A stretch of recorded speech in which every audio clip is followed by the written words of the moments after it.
L'équation est complexe. Sébastien Lecornu doit composer un gouvernement, mais il lui faut éviter la censure. Samedi, dans une interview au journal Le Parisien, le Premier ministre a écarté les principales revendications du PS, comme la taxe Zuckman sur les plus hauts revenus ou la suspension de la réforme des retraites. S'il n'engage pas le vote de confiance, à ce moment-là, il y aura la motion de censure qui sera déposée, soumise au vote. Et j'espère effectivement que toute la gauche le signera, toute la gauche le votera et que toutes les oppositions le voteront. Parce qu'il faut revenir au plus vite aux urnes dans ce pays. À la recherche d'un accord de non-censure avec le Rassemblement national, Sébastien Lecornu se dit ouvert à une évolution de l'aide médicale d'État destinée aux étrangers. Mais cela risque de ne pas suffire aux yeux des députés RN. Aujourd'hui, la situation, elle est extrêmement grave et ces espèces de fausses solutions, une minute de plus, monsieur le bourreau, alors que rien ne va, moi, je pense qu'il faut au contraire avoir une dissolution et qu'en fait, la crise politique, elle peut avoir pour solution le fait que les Français s'emparent du débat politique, choisissent enfin une force majoritaire capable de redresser les choses, de choisir une direction, parce que là, nous sommes en train de mourir à petit feu. Moins d'un mois après la chute de François Bayrou, le spectre de la censure plane déjà sur le nouvel exécutif. Les parlementaires écologistes n'ont aucune raison de ne pas censurer Sébastien Lecornu et il est en train d'écrire lui-même l'histoire de sa propre censure et de sa propre chute. Et ce ne sera pas de notre faute. Alors que le gouvernement doit présenter son projet de budget pour 2026 au plus tard mi-octobre, le temps presse pour Sébastien Lecornu. Aujourd'hui, le locataire de Matignon doit revoir les chefs de parti et de groupe du socle commun. Jeudi, le Premier ministre affrontera sa 3e journée de mobilisation sociale avant de mener de nouvelles consultations politiques en fin de semaine. On parle avec vous. Bonjour Yves Tréhard. Merci d'être avec nous comme tous les lundis, directeur adjoint de la rédaction du Figaro. Et bonjour Lou Fritel. Bonjour. Merci également d'être avec nous, journaliste politique à Paris Match. Alors on le voit, c'est une semaine décisive qui s'ouvre pour Sébastien Lecornu. Il a donné une interview aux Parisiens ce week-end qui ne semble pas satisfaire les oppositions. Est-ce qu'il a manqué sa stratégie selon vous, Yves ? Sa stratégie, on la voit pas très bien, on lit pas très clair, parce qu'il avait dit qu'il ferait une rupture, qu'il procéderait à une rupture, qu'il remettrait tout à plat, et finalement, on s'aperçoit que les décisions qu'il a prises ou qu'il s'apprête à prendre, sont pas tellement en rupture avec ses prédécesseurs. Donc là, on voit mal une issue. Pour moi, c'est quasiment une mission impossible pour lui, me semble-t-il, parce que c'est très simple. Si il donne un début de satisfaction à la gauche va toujours vouloir qu'il aille encore au-delà, donc jouera dans la surenchère, et à ce moment-là, de toute manière, il se coupera de la droite et de façon assez certaine. Et donc, le jeu, si vous voulez, c'est ça qui est incroyable, c'est que le président de la République ne l'a pas vu dès le début, ou a pas voulu le voir plutôt. Il dit tournez-vous vers les socialistes. Or, ceux qui ont les clés du camion, si je puis dire, c'est le Rassemblement national. Ça ne peut être que le Rassemblement national. Alors après, il faut savoir s'il veut donner satisfaction au Rassemblement national, alors que, je vous le rappelle, en 2017, quand il est arrivé, il s'est posé comme le dernier rempart face au Rassemblement national. Donc il y a une contradiction. Lou, est-ce que vous y voyez clair sur la stratégie de Sébastien Lecornu à la lecture de cette interview aux Parisiens où il ferme beaucoup de portes à la gauche? Honnêtement, je vais répéter plus ou moins ce qu'a dit Yves, sachant qu'en lisant cette interview, ce mandat lui a été donné d'aller chercher les socialistes. J'ai plutôt l'impression qu'il commençait à donner des gages plutôt au Rassemblement national, donc en ce qui concerne l'AME, les dépenses de l'État. Auparavant, il avait commencé à expliquer qu'il faudrait peut-être aussi revenir sur l'augmentation de la contribution de la France à l'Union européenne. Donc, honnêtement, plutôt, il y a 4 tabous au Rassemblement national, enfin 4 totems. C'est Union européenne, immigration, fraude et train de vie de l'État. Donc il y en a 3 sur 4 pour l'instant qui sont remplis, sachant que Marine Le Pen et ses troupes, pour l'instant, en tout cas, sont plutôt déterminés à aller vers une censure. On ne sait pas juste quand, mais c'est plutôt le projet, en tout cas, qui voudrait mener. C'est vrai qu'il ne faut pas oublier qu'en 2017, Emmanuel Macron avait dit « à la fin, il restera Marine Le Pen ou moi ». En réalité, ce qu'ils ont fait depuis le début, et lui notamment, c'est de vider complètement les oppositions, c'est-à-dire le PS et LR, de leur substance, et pour créer finalement ce vide, et qui fait que Sébastien Lecornu ne peut absolument pas aujourd'hui espérer récupérer les socialistes et les républicains en même temps avec lui. Puisque de toute façon, ceux qui pouvaient séduire avant et qui pouvaient convaincre sont partis. il y a bien des années. Lui-même venait de la droite. Donc aujourd'hui, qui reste-t-il au Parti socialiste? Des gens qui, eux, sont restés et en veulent à Emmanuel Macron et à tous ceux qui sont montés dans l'aventure Renaissance d'avoir détruit le monde passé et d'avoir surtout détruit leur parti. Il y a quand même un défi de survie pour ces partis-là. C'est Éric Coquerel qui était sur ce plateau il y a quelques minutes. Il dit penser depuis le début que la stratégie de Sébastien Lecornu, c'est pas de trouver un accord avec les socialistes, mais c'est de miser sur l'abstention du Rassemblement national. Il a raison de penser que c'est la stratégie. Peut-être, oui, effectivement. Si on suit la démonstration de Lou, effectivement, c'est de jouer l'abstention du Rassemblement national qui fait qu'il peut éventuellement espérer passer entre les gouttes. De toute manière, il n'aura pas le vote des socialistes. Enfin, l'abstention des socialistes, à mon avis, il ne l'aura pas. C'est pas possible. Il ne peut pas retourner la situation. Là, c'est trop bref. Je ne vois pas comment il peut, sauf... il peut leur donner un petit peu de grain à moudre, si vous voulez, mais pas grand-chose. Parce que Olivier Faure, encore ce matin, il ne ferme pas totalement la porte à Sébastien Lecornu. Il dit qu'il attend une copie complète du budget vendredi lors de leur rendez-vous. Qu'il sait très bien ce qu'il ne veut pas, mais qu'il ne sait pas ce qu'il veut. Bref, est-ce que la porte est encore entrouverte? Il ne peut pas à la fois revenir sur la réforme des retraites, prévoir une augmentation fiscale pour les plus riches, et puis d'autres choses, si vous voulez, tout en... de l'autre côté, et affirmer qu'il va réformer l'aide médicale d'État et puis peut-être réduire le train de vie de l'État ou réduire la dépense publique. Donc je vois pas comment il peut à la fois tenir les deux bouts de l'omelette, si vous voulez. Honnêtement, tous les sujets qui sont posés sur la table aujourd'hui sont des sujets inflammables et qui créent énormément de passion. Si on les traite de façon dépassionnée, d'accord, sauf que la situation politique et budgétaire fait que ça ne peut être que passionné. Honnêtement, le Parti socialiste n'acceptera jamais que soit abaissée l'AME, voire supprimer l'AME, et le Rassemblement national n'acceptera jamais une taxe Zuckman ou quelque chose dans ce genre-là, même si, effectivement, on a pu voir un RN un peu flottant sur cette question, sauf qu'il reste quand même à aller... Et demander lui-même plus de justice fiscale. Oui, mais c'est un parti poujadiste. C'est pas un parti socialiste. Donc, diminuer les charges, diminuer les aides, diminuer l'assistanat, mais faire peser de nouveaux impôts, c'est pas pareil. Surtout que LR, quand même, avait dit il y a un an, lorsque Michel Barnier est devenu Premier ministre, oui, nous avons un pacte législatif, nous y tiendrons, il n'y aura pas d'augmentation d'impôts. Que s'est-il passé? Ils sont rentrés au gouvernement, il y a eu la proposition des impôts. Tout le monde a pris son parti de cette situation-là. Résultat, le Rassemblement national a eu une brèche pour pouvoir se présenter comme le parti défenseur du petit artisan qui, lui, refuse l'augmentation des impôts, contrairement à ces traîtres de droite traditionnelle LR. C'est vraiment dans cette logique aussi que se place le Rassemblement national. Il ne dit pas qu'il est de droite, il ne dit pas qu'il est de gauche, mais le projet sous-jacent, c'est de remplacer les Républicains. On va voir ce qu'en dit le socle commun, justement, Sylvain Maillard, le député Renaissance de Paris, qui dit que la main est au Parlement. La main a toujours été tendue, nous l'avons toujours tendue et nous continuons à l'attendre vers les socialistes. Et c'est à eux de prendre leurs responsabilités. Moi, ce que je crois important, et ce qu'il a dit, la main est à l'Assemblée nationale et au Sénat. C'est nous qui allons pouvoir construire le budget. La main est au Parlement. Sébastien Lecornu, qui dans le Parisien, dit même qu'il est sous la tutelle du Parlement. Est-ce que le Parlement peut réussir à se mettre d'accord? Mais tout se passe au Parlement. C'est un truisme de dire ça, de toute manière. Parce que c'est là que ça se joue, c'est là que ça se vote. Donc, de toute manière, c'est au Parlement que... on est dans un jeu de parti. On est typiquement dans un jeu de la 4e République. C'est-à-dire, on arrive à faire une coalition de non-censure. Attention, c'est pas...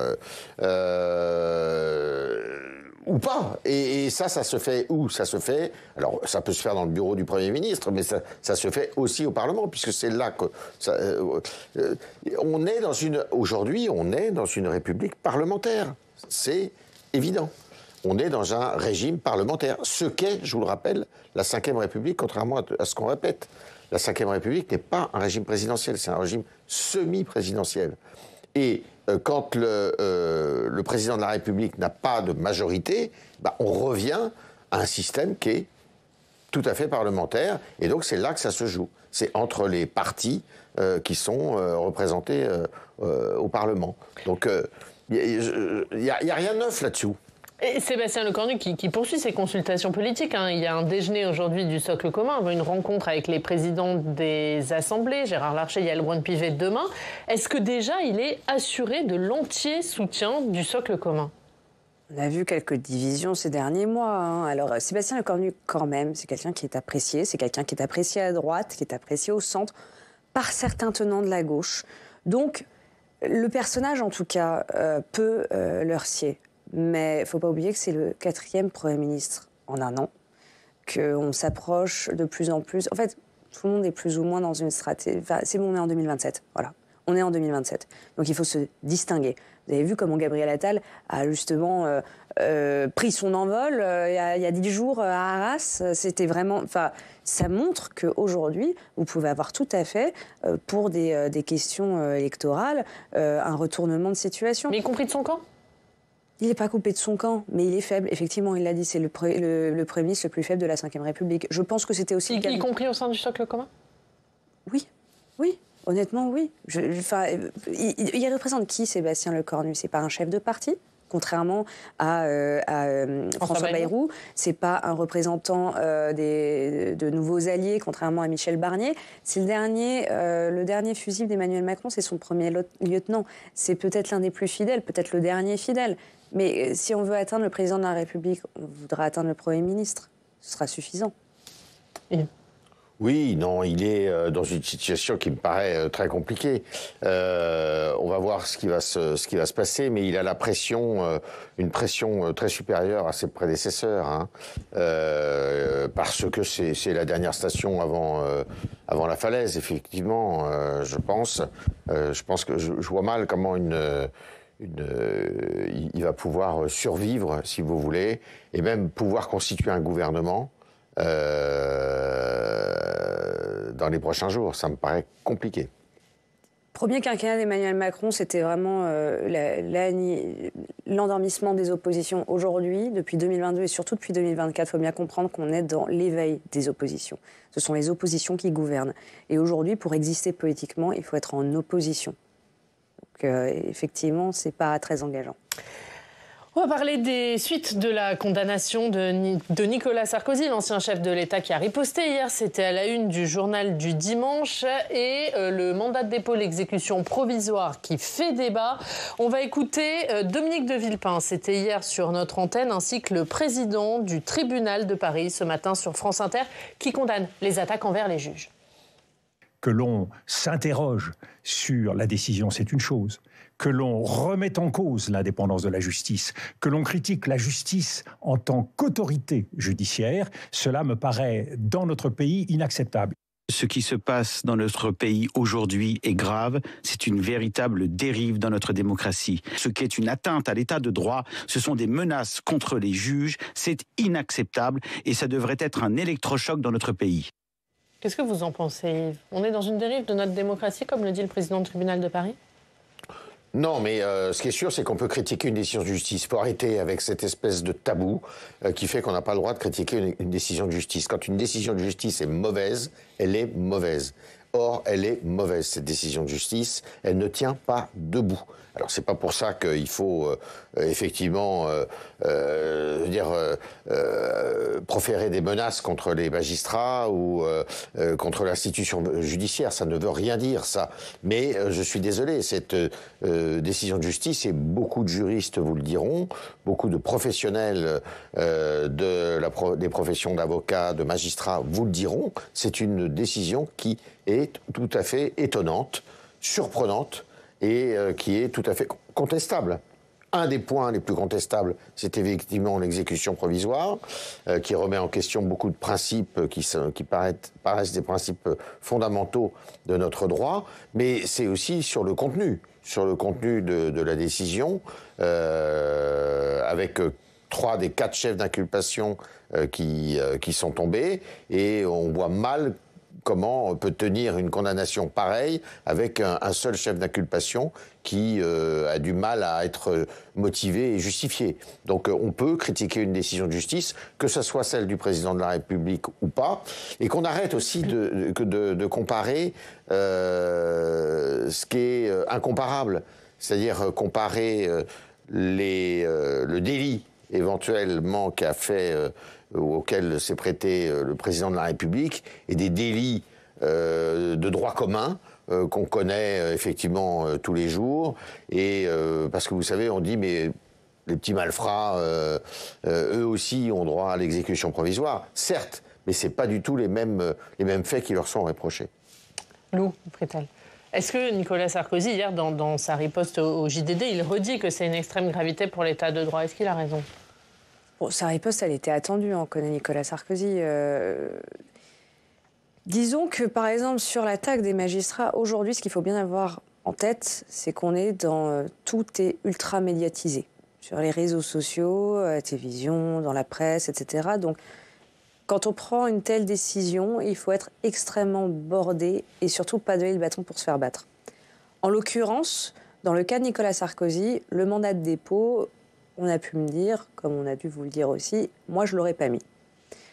C'est vrai que dans ce genre de situation... C'était pas demandé par le parquet national financier. C'était pas demandé. Dans ce genre de situation, c'est rare, quand on est condamné à 5 ans de prison ferme, qu'on ne le mette pas.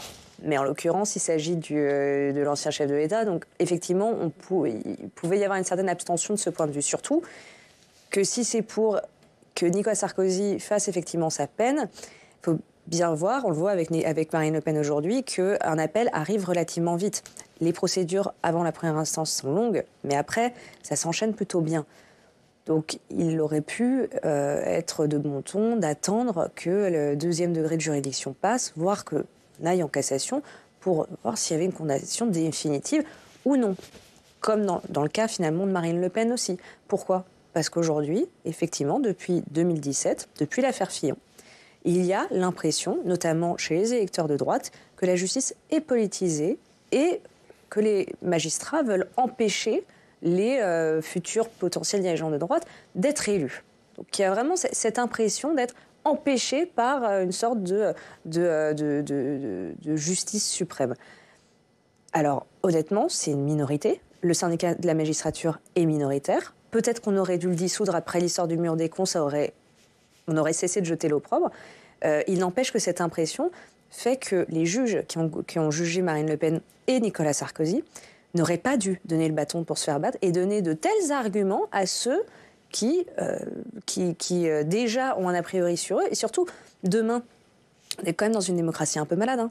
Demain, on pourrait très bien avoir quelqu'un d'un peu plus autoritaire, comme le demande une majorité de Français aujourd'hui, qui puisse s'appuyer sur ce genre de décision pour pouvoir peut-être subordonner la justice au législatif et à l'exécutif.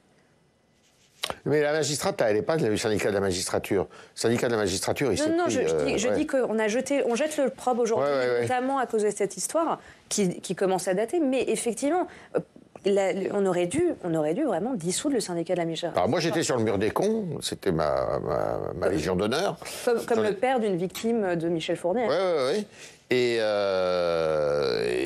bon, ils ont quand même perdu énormément d'influence après cet épisode-là. Le syndicat de la magistrature a vraiment été réduit à peu de choses. De toute manière, la politisation des magistrats me paraît pas être une... Bon, c'est comme ça. Mais ce qui est sûr, c'est que... c'est le fondement même. On peut pas rendre des jugements, on peut pas à partir du moment où les motivations ne sont pas là et où la justification n'est pas là. Et là, ça me paraît être flagrant, que ce soit Nicolas Sarkozy ou pas. C'est comme d'ailleurs pour Madame Le Pen, l'exécution provisoire. Moi, j'ai toujours été de ceux qui pensaient qu'elle ne se justifiait pas. C'était une aberration. Une aberration. Est-ce que vous pensez que ce débat, du coup, va être relancé au Parlement? Parce qu'il a déjà été lancé après Marine Le Pen. Mais là, on voit qu'après la condamnation de Nicolas Sarkozy, même Gérard Larcher dit qu'il faut se questionner sur cette exécution provisoire. Ça va être un débat? En tout cas, c'est un sujet qui va venir dans ces prochaines années, parce que c'est venu par Marine Le Pen. Éric Ciotti avait déposé une loi dans sa niche parlementaire, proposée... Qui a été écartée. qui a été écartée, elle avait été vidée de sa substance, et donc, selon lui, et donc... Parce que c'était Marine Le Pen.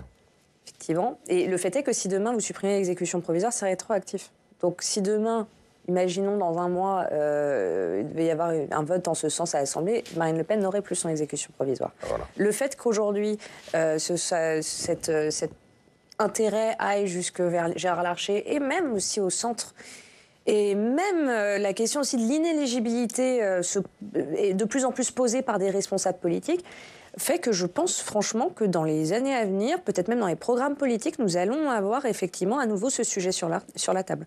Est-ce que ce sera au bénéfice de la confiance en les politiques de la part des Français? Je ne suis pas sûre. Yves, est-ce que cette condamnation, elle peut aussi avoir un impact sur la confiance qu'ont les Français envers leurs politiques et envers la justice? Non, je ne crois pas. Je crois que de toute manière, les Français, ils fondent leur jugement sur la justice de droit commun, ce qui se passe tous les jours. C'est pas tellement par rapport à un homme. Il faut arrêter de penser qu'un homme politique ou une femme politique est injusticiable comme un autre. Non, c'est pas vrai. Le président de la République, l'ancien président de la République, n'est pas injusticiable comme un autre. Pourquoi? Madame Le Pen n'est pas injusticiable comme un autre. Ben pourquoi? Parce que si c'était le cas, on n'en parlerait pas. Si c'était le cas, il n'y aurait pas de tel débat. Si c'était le cas, il n'y aurait pas eu autant de publicité autour de... Et si c'était le cas, les magistrats ne prendraient pas autant je dirais... ne motiveraient pas autant leur décision. Vous voyez, là, on est quand même... Il y a eu 4 heures de lecture du délibéré. Je ne sais pas si vous vous rendez compte. Donc, il y a quand même une mise en scène qui est tout à fait particulière. Donc, il faut arrêter de dire que ce sont des justiciables comme les autres. Ce n'est pas vrai. Arrêtons de mentir aux Français. C'est vrai, sur une chose, c'est que contrairement aux autres prévenus, ils ont déjà un a priori sur eux. Ils les connaissent. Ils les connaissent de longue date et peut-être même ont-ils voté pour eux ou contre eux. Donc effectivement, ils arrivent avec cet élément en plus. Merci à tous les deux, merci beaucoup. On va terminer par l'histoire du jour qui nous emmène du côté d'Arras, dans le Pas-de-Calais, où se tenait ce week-end le 3e championnat du monde de la frite. Champion du monde de la catégorie frite authentique, championnat du monde de la frite d'Arras 2025 et médaillé d'or